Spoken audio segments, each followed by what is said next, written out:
맹장 관우는 수리식기 전에 화웅을 죽이고 5개 관을 돌파해 적장 6을 죽인 일부터 7군을 수장시킨 일에 이르기까지 수많은 전설을 남긴 백전노장이자 백전백승을 거둔 용맹한 장수다. 그러나 그는 결국 맥성에서 패해 평생 씻지 못할 한을 남기고 말았다. 지금까지도 사람들은 교만심을 스스로 억제하려고 할 때 관우의 맥성 패배를 타산지석으로 삼아 마음을 다잡곤 한다. 이 밖에도 관우의 맥성 패배는 평가에 매우 의미심장한 질문 하나를 던졌다. 백전백승을 거둔 장수가 어쩌다가 이런 역사의 비극을 연출하게 되었느냐는 것이다. 전쟁터에서 승부는 일정한 조건이 갖춰지면 서로 전환될 수 있는 것이다. 노자는 곁에는 복이기 되어 서 있고 복 속에는 화가 숨어 있다고 했다. 승리는 좋은 일이지만 지휘관은 승리 때문에 교만해지고 적을 얕보게 되기 때문에 승리는 곧 패배할 수 있는 화근이 되기도 한다. 반대로 실패는 나쁜 일이지만 지휘관이 스스로를 되돌아보고 새로운 전술로 다시 한번 최선을 다해 싸울 수 있게 하는 계기가 된다. 전쟁사를 살펴보면 승리가 패배를 부르고 패배가 승리를 불러온 예가 수없이 많다. 관우도 이 논리를 피해가지 못하고 연이은 승리의 자만심이 점점 커져 자신의 청룡한 얼도만 있으면 동으로는 오를 뒤흔들고 북으로는 위를 평정할 수 있다고 자만했지만 오히려 이 때문에 정확하게 전세를 파악할 수 없었다. 관우가 맥성에서 패배한 후 동호가 계속 마을을 공격하는 전술로 촉군을 와해시키는 바람에 촉군의 군사력이 날로 약화되었다. 그러나 관우는 이런 불리한 상황에서도 군대를 정돈하거나 군심을 안정시키지 않고 오로지 제한몸 용맹함만을 믿고 무조건 맞서 싸우려 했다. 나중에 군사 몇 기만을 데리고 포위당했을 때도 좁은 길에는 매복이 있을 수 있으니 큰 길로 가야 한다는 부장 왕보의 건의를 묵살하고 매복이 있다 해도 두렵지 않다고 외치며 독불 장군처럼 행동했다. 그러더니 동호의 매복에 걸려들어 가까스로 몇 번의 고비를 넘기고 도망쳤지만 결국에는 적에게 사로잡히고 말았다. 병법에 가장 큰 화는 적을 얕보는 것이다라는 말이 있다. 장수가 여러 번 승리에 교만해지면 지략도 준비도 없이 무턱대고 전투를 벌이게 된다. 관우 역시 홀로 궁지에 몰렸을 때 그에게 남은 것은 계략도 지혜도 아니여 오로지 용기밖에 없었다. 지휘관이 승리감에 도취되면 적을 무시할 뿐 아니라 전략 목표를 잊고 대국적으로 사태를 조망하지도 못하게 된다.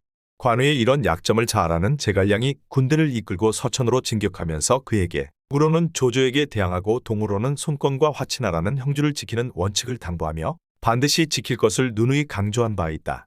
관우도 처음에는 신중을 기하여 동호의 동향에 주의했지만 나중에는 점점 제갈량의 당부를 잊기 시작했다.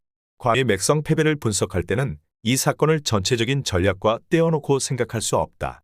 군사지휘관이 훌륭한지를 평가할 때는 단순히 승리 횟수만을 보는 것이 아니라 전략적 안목을 갖추었는지를 가장 중요하게 생각해야 한다. 전쟁터에서 주도권을 가지기 위해서는 열심히 싸우면 그만이지만 전략적인 면에서 주도권을 쥐지 못하면 그 전쟁에서 진정으로 주도권을 가졌다고 볼 수 없다.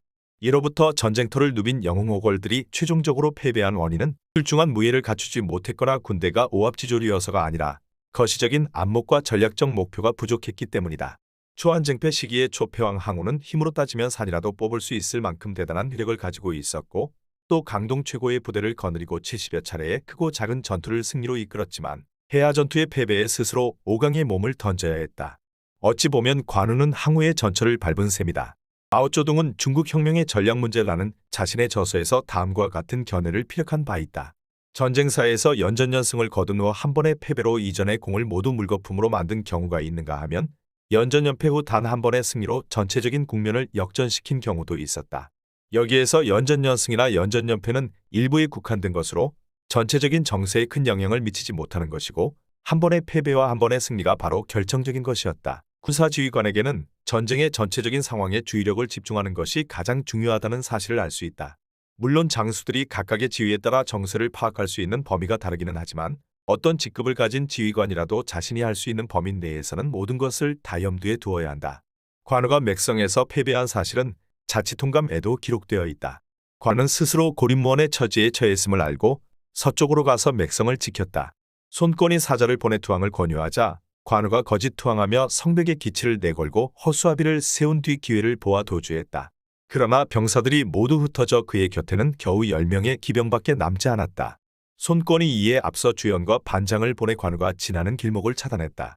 12월 마충이 장양에서 관우와 그의 아들 관평을 잡은 뒤이내 그들의 목을 베자 이로써 형주가 완전히 평정되었다. 연희에서는 관우가 거짓 투항한 사실을 삭제하고 손권이 제갈근을 맥성에 보내 투항할 것을 권유했지만 관우가 거절하며 손권과 결사의 일전을 벌이기로 한 것으로 묘사되어 있다. 관우의 고집스러움과 강한 자존심을 표현하기 위한 작가의 의도가 깔린 듯하다.